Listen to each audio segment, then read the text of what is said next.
have a lot of news coming out of the Middle East to get to. The region is on edge. The United States sent a top military commander to Israel because of what is considered an imminent threat of retaliation from Iran against Israel. I'm not going to speak to what Iran may or may not do or what our assessments are. You don't need an intelligence community assessment to see the threats that Iran has been making. They've been making those threats quite publicly and quite loudly over the past few days. So we will continue to send the message to them that it is not in their interest to escalate this conflict, and it's not in the region's broader interest, and we hope other partners will send that same message. Iranian leaders have said that they will punish Israel for an attack on Syria at the beginning of this month that killed senior Iranian commanders. Per the New York Times, American General Michael Kurilla will coordinate with Israel on what is expected to be retaliation by Iran. They will also discuss the war in Gaza and humanitarian aid getting sent into Palestine. So, Jessica, what did you make of that answer there about Iran? Do you think that the United States is right to help Israel with countering Iran? Iran has been, of course, behind the recent, or has been funneling money at least to the Houthis, who have been attacking shipping lanes in the South China Sea. They've also been threatening to attack Israel directly for quite some time now. Where do you fall kind of on this sort of Israel versus Iran situation?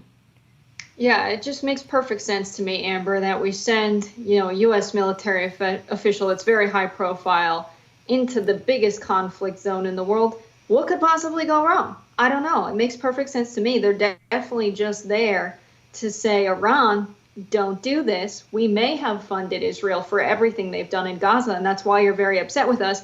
But now there's a U.S. military official there, so if you want to mess with them, you have to mess with us. This is an escalation of the conflict. It's just absolutely mind-numbing. It's obviously intentional that they want to send, a U.S. military official into the Middle East, into Israel.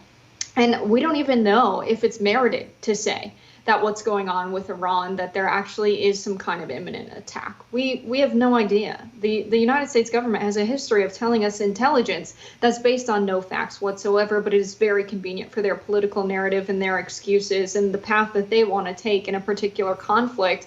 I'm extremely skeptical of this course of action.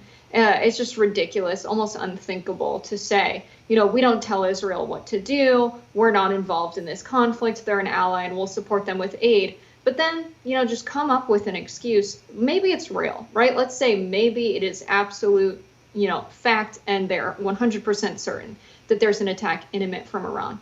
What will sending a U.S. military official there do? Is it some kind of deterrence? Are they going to strategically help them avoid the attack? It really seems like an act of escalation, and it's not going to bring this conflict to a close any sooner. It definitely seems like a bit of irony that the Biden administration early on in its time in power was really trying to open up relations with Iran, was trying to be very friendly with them. They, of course, released this, I believe, was $6 billion in exchange for some hostages that had been seized previously under a sanctions policy. And they claimed, don't worry, guys, the money's going to go to humanitarian assistance. It's earmarked for that, as if money's not fungible, as if Iran wouldn't have used the $6 billion that was freed up to take money elsewhere and use it to continue their sort of picking around the world at trying to incite conflict. And now that the obvious has happened, the Biden administration is turning around and saying, well, now we have to counter Iran. Now we have to make sure that we have officials going to the Middle East to keep the peace, because they've done such a great job of that so far. It's just a classic case of someone reaping the consequences of their own actions and just being shocked when the dog bites them.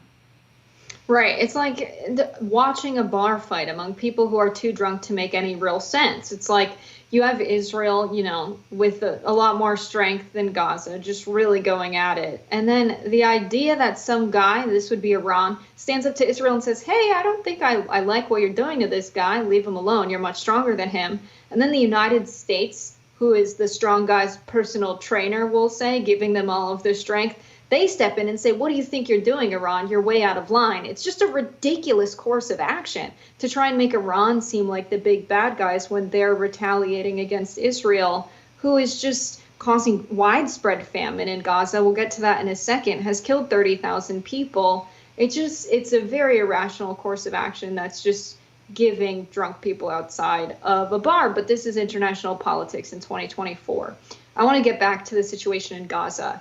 Now, U.S. aid administrator Samantha Power said earlier this week, it is, quote, credible to assess that famine is already occurring in parts of Gaza amidst the war between Israel and Hamas. Now, Secretary of State Antony Blinken spoke on humanitarian aid in Gaza this week, saying, quote, Israel has made important commitments to significantly increase the supply of humanitarian assistance throughout Gaza. But what matters is results and sustained results. And this is what we will be looking at very carefully in the days ahead. It feels that time and again, it's, we're looking for things, we're paying attention to it. It's the classic, we see you, we hear you, but without a commitment for action for the people in Gaza. They seemingly are okay with letting people starve. We have heard from UN agencies and humanitarian agencies that widespread famine has been the case in Gaza, with varying standards of what qualifies as famine, people eating grass, people drinking water not safe for animals. The blockade on any aid or assistance coming into Gaza has been in place since just after October 7th. So this idea that this famine is somehow new and we're going to look into it and make sure things get better, it's just empty words at this point. And it's really making the United States a huge target on the global stage. Amber, what's your reaction to all of that? Yeah, I can't recall if we talked about this last week or if it was me and Bree, but we talked about, of course, the Biden administration, President Biden himself now calling for a ceasefire without conditioning the release of hostages. But it looks like the talks have already stalled this week after the IDF assassinated 3 of the sons of Hamas leader Ismail Haniyeh, and the Hamas announcement that it does not have 40 hostages to release in a temporary ceasefire deal with Israel. If true, the admission raises questions over how many Israelis that were kidnapped on October 7th are still alive. So on both sides here, you have these complicating factors, right? On Hamas's side, you have the problem with whether or not they have potentially killed some of these hostages, and that's obviously going to anger Israel and make them even less likely to support a ceasefire. And then on the opposite side, Israel killing the sons of the Hamas leader. They're not going to be interested in negotiating if that type of force continues, if the aid situation in Gaza continues. And the Biden administration has sort of hinted at a policy change, Jess, but they haven't been really clear on what that means. I think a lot of people suspected that it meant pulling aid, but yet Congress and the White House are still lobbying for sending more money to Israel, sending more weapons to Israel. What did you make of the Biden administration's statement? What did you make of the talks for the ceasefire being put on pause yet again? And do you think that Biden will eventually try to strong-arm Israel into coming to the table in good faith? I saw this past week Elizabeth Warren say that she does believe what's going on in Gaza, perpetrated by Israel, is genocide. And to see the Biden administration stray far away from someone who, yes, was in the progressive wing of the party, but, progressive policies did in part deliver him the presidency, but also someone who fell right in line when the Democratic Party needed it, behind Biden's, candidacy for president within the primary. This was a candidate that people at the beginning of the race was saying, oh, I'm between Bernie and Elizabeth Warren, which there were policy differences. But in the current political landscape, they seemed very far left of what we were getting from the Democratic Party. But then, of course, she is a darling of the Democratic Party. She fell right in line. And to see what she's describing happening in the Middle East as so different from the Biden administration, I think reveals to me how far the Biden administration has strayed away from a hopeful trend I think some people were seeing come out of U.S. foreign policy, come out of the State Department, whether we're thinking of, the official State Department under the Secretary of State, or if we're thinking about USAID and the National Endowment for Democracy and all of these other agencies that are hugely important for our work abroad. And there was this trend that was after the genocide in Rwanda, that we would never let something like this happen again. And you'll talk to people.